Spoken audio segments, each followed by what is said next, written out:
खोथाखौ आं दिनै बाव बुंगोन बेयाव गोलाव खोथा रायलायनांगौ दं एसे एनैजों जानाय नङा where there is a political party there is a division बेखौ मिथिना ला जेराव पलिटिकेल पार्टी दं बावनो गावस्रानाय दं गावस्राग्रा केरेक्टार थानाय अर्गेनाइजेशनजों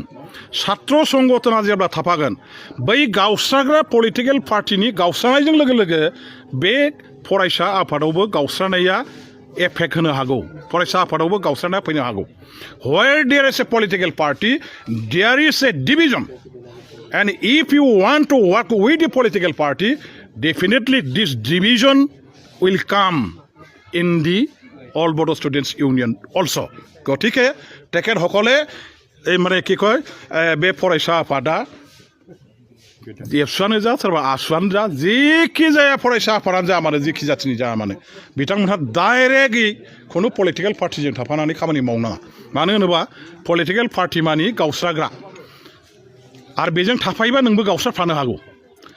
एभ्रि पलिटिकेल पार्टी इज भेरि माच डिसपुटेड आरो बबेबा मोनसे पलिटिकेल पार्टिजों नों थाफायोबा नोंबो डिसपुटेड जाखागोन दिनै थायोमोन जायखौ फोथायनानै बिथांमोना सोलायनाय सरकारबो लाबोदोंमोन दिनै बिथांमोनखौ रायजोफोरा बिथांमोननि मावनाय दांनायखौ नुनानै दिनै गोदान आबसुनिबो जोनोम जानो थांगासिनो दं दा नोंथांमोना गोदो आबसुआव नेतृत्व होबोनाय हिसाबै गोदान आबसुखौ दाजानायखौ लुबैयोना दानाङिखौ लुबैयो आं खुनु प्रकारे सापर्ट खालामनो हाया राजनितिया जेखि जाया राजनितिया गावस्रा गावस्रि थुख्रा थुख्रि जेखि जाया जातिनि सम्पद जातिनि धोन फरायसा आफादखौ बुखावनानै गोदान फरायसा आफाद बानायनायखौ आङो खुनु दिन बेखौ सापर्ट खालामनो हाया आंनि बिबेगा बेखौ एक्सेप्ट खालामनो हाया बे भुल जागोन बे जातिनि थाखाय जोबस्रांनाय लाबोनायनि बादै जेबो जानाय नङा दिनै आसामाव एजिपि दं बिजेपि दं कंग्रेस दं सब दं सिपिएम सिपिआइ दं आसुआ खुनु मोनसे बबेबा पार्टिजों थानानै खामानि मावाखै बा मालाबा बबेबा पार्टिनि आइडिअलजिजों गोरोबनाय बायदि बिथांमोनहा खामानि मावदों होननानै जायफोरजों खामानि मावाखै बै पार्टिया आसुखौ बुखावनायनि खामानि मावाखै आसुखौ जातीय सम्पद असमियाफोरनि जातीय सम्पद हारिनि धोन होननानै बेखौ राजनैतिक भाबै मथ' पार्टयखौ बिथांमोननि गेजेराव जेसेखि थाया मानो बिथांमोनहा बुखावालासे मोनसे आसु हिसाबै दोनदों जोंनावबो बर'फोरनियाव राजनितिया गावस्रा गावस्रि जानो हागौ होमबाबो जों जातिनि सम्पद जेरै साहित्य सभा एबसु आबोब दुब्बाफोरबायदि बे आफादफोरखौ जों खुनु दिन बुखावनानै गोदान आफाद जोनोम होनायनि बाथ्राखौ सिन्था खालामनो नाङा बे जातिनि थाखाय सुइसाइडेल मोनसे पलिसि जागोन आरो सोरबाफोर बिदि मुभ लादोंबा बिथांमोनखौ आं खावलायगोन जाहाथे बेबायदि माने बुखावनाय खामानिखौ मावा दा जाय नोंथांखौ दिनै फाउन्डेसन स्टोनखौ खालामनो सुबिदा होआखै बिनि सायाव दुखु मोननाय फोरमायगोन नामा दुखु मोननाय फोरमायनांगौ फोरमायनाखौ आङो बुंथ'हा मोनसे खोथाया बे आङो थांनाय 5 बोसोराव थांनाय 2016निफ्राय नैबे 21 सिमाव जे 5 बोसोर एमएलए हिसाबै आं बे दतम माने 29 नं क'क्राझार समस्तियाव दंमोन सारा आसामाव रेकर्ड गैया मोनसे समस्तियाव गंब्रै मडेल हस्पिटाल लाबोनायनि खुनु समस्तियाव मोनब्रै मडेल हस्पिटाल खुनु एमएलए लाबोनो हायाखै खिन्थु आं थांनाय 5 बोसोराव आंनि समस्तियाव गासै गंब्रै मडेल हस्पिटाल आं लाबोदों सेरफांगुरि दतमा फकिराग्राम तुलसिबिल गासै मोनब्रै model hospital 30 bedded model hospital आं लाबोदों दतमानिखौबो लाबोदों 2019आव आं लाबोदों 2019आवनो आङो दतमानि मडेल हस्पिटालखौ लाबोदों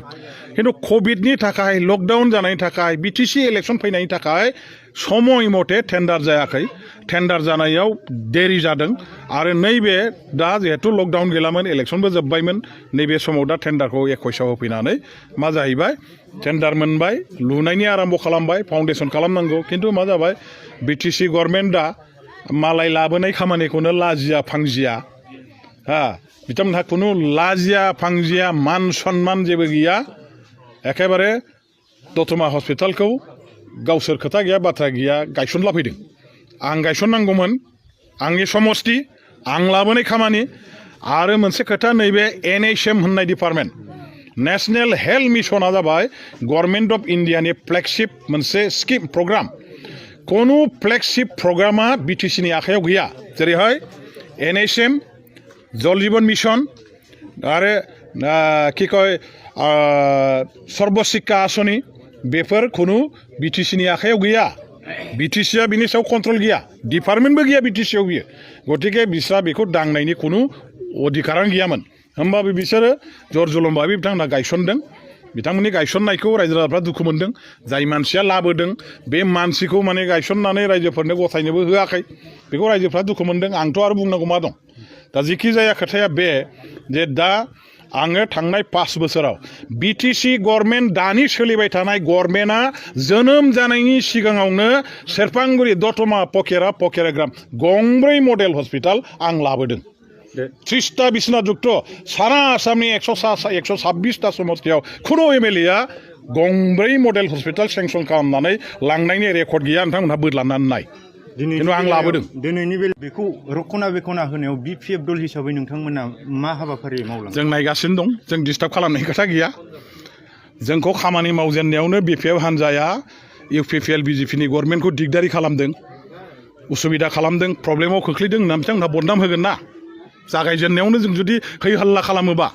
जागायनायावनो जोङो जुदि दिगदारि खालामबा डिस्टार्ब खालामबा बिथांमोना बदनाम होगोन जोंखौ বিপিএফ আমাক ডিস্টার্ব দি আছে আমি নতুনকৈ গভৰ্নমেণ্ট চলাই আছোঁ বিপিএফ দলে আমাক ডিস্টার্ব দি আছে কাম কৰিবলৈ দিয়া নাই সুস্থিৰভাৱে এই ধৰণৰ বদনাম আমাক দিব নহয় গতিকে আমি চাই আছোঁ কৰক ভাই পৰিৱৰ্তন আনিবৰ কাৰণে গভৰ্নমেণ্ট বনাইছে দুৰ্নীতিমুক্ত গভৰ্নমেণ্ট চলাবৰ কাৰণে আপোনালোকে আহিছে সুস্থ গভৰ্নমেণ্ট চলাবৰ কাৰণে গভৰ্নমেণ্ট আপোনালোকে দিয়াৰ কথা প্ৰতিশ্ৰুতি দি পেলাই আহিছে চলাওকচোন আমি চাই আছোঁ এতিয়া जों नायगासिनो दं दा नायनानै नुबाय 1 बोसोरावनो जेबो गैया आरो बिसोरो बेखौ थिक खालामनो हागोन बायदि बे अबस्थायावबो गैया ठीक আছে मैया दाख्लैसिम जेबो जायाखै उनाव थिक खालामनांगोन नामा बेबायदि आसा खालामजानायबो गैया গাজী ওয়ান আফটার এনাদার দিনক দিনে বেয়ার ফালি দি গৈ আছে এটাকে কম্প্ৰমাইজ কৰি আছে এটাকে ঘূৰাই দি আছে অসম চৰকাৰক আমি আশা কৰিব নোৱাৰো এতিয়া বিটিসি গভৰ্নমেণ্টৰ পৰা এই বিটিসি গভৰ্নমেণ্ট থাকা মানে বিটিসিৰ ধ্বংস বিটিসিৰ জনগণৰ বিপদ ৰাইজৰ ইয়াত মানে কি কয় দুৰ্যোগ আহাৰ বাহিৰে বেলেগ একো নাই जेबो गैया भाई 100% बेखौथ' आं मा बुंबावनो 100% बाव खुनु सन्देह गैया जेबो आसनि जेबो स्किम जेबो उन्नतिनि जेबो खामानि मावनो हायाखै रायजोफोरनो सुशासन दुर्नीति मुक्त शासन सालायनायनि खोथा होनानै दिनै बिसोरो 30% 50% 40% कमिसन लानानै सेंसन होयो बिटिसि अफिसाव रायजो राजाफ्रा थांनो हाया हाग्रामा महिलारिनि आमोलाव बिटिसि जेला दंमोन रायजो राजाफ्रा खुनु स्लिप गैया मा गैया आइ आफानि अफिस रायजोफोरनि अफिस होननानै बाव हाबहैनो हायोमोन रायजोफोरनि थैजों जोनोम जानाय बिटिसि रायजोफ्रा दिनै बे रायजोफोरनि अफिसाव हाबनो मोना बेवहाय माने ठिकादारफ्राल' हाबनो मोनो बेबायदि जानायखौ दिनै रायजोफ्रा मोजां मोनाखै आरो बिसोर जेबो उन्नति खालामनो हायाखै मोनसेनि उनाव मोनसे कम्प्रमाइज खालामनानै आसाम गभर्नमेन्टनो हरफिनजोब्बाय बिसोर आसाम गभर्नमेन्टआ दिनै बिटिसिनि एसअपिडिनि थाखा बे एसअपिडिनि बिटिसिनि थाखाखौ दानै आसामाव लाङै बाहायगासिनो दङ बिटिसि बिटिआर सुक्तिनि गेजेरजों 1500 कोटी थाखा सेन्ट्रेल गभर्नमेन्टनि मोननाय बा महरनायनि बाथ्रा दङमोन बे थाखाखौ दिनै 15 पैसाबो दिनैनि बिटिसि गभर्नमेन्टआ लाबोनो हायाखै लाबोनो रोङाखै बेखौ आसाम गभर्नमेन्टआ दा खायदा खालामगासिनो दं आसाम गभर्नमेन्टआसो लाबोनानै गावसोरसो डाइरेक्ट बाहायनायनि बिटिसिआ बेखौ ताल मोनदोंना मोनाखै जों मिथिया खिन्थु जों मिथिनायाव बे दिनै 16टा डिपार्टमेन्ट बिटिसिआव होखानाय डिपार्टमेन्ट गिदिर डिपार्टमेन्ट बे डिपार्टमेन्टखौ खायदा बायदा खालामनानै आसाम गभर्नमेन्टआ लांफिननानै डिसिफोरनो गथायना होनानै गावसोरनि officer डिसिनि दारैहायसो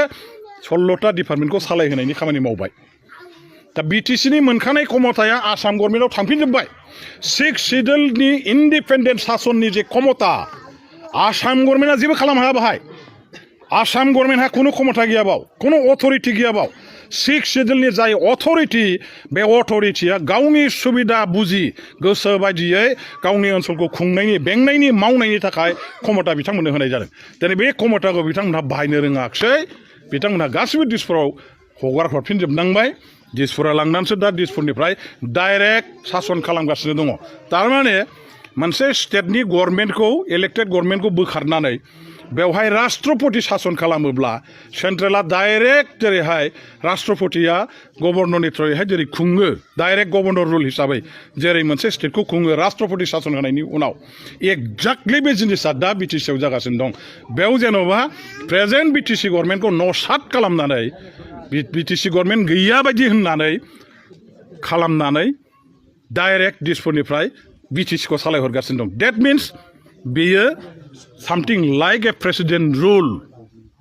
imposed by the central government on the particular state.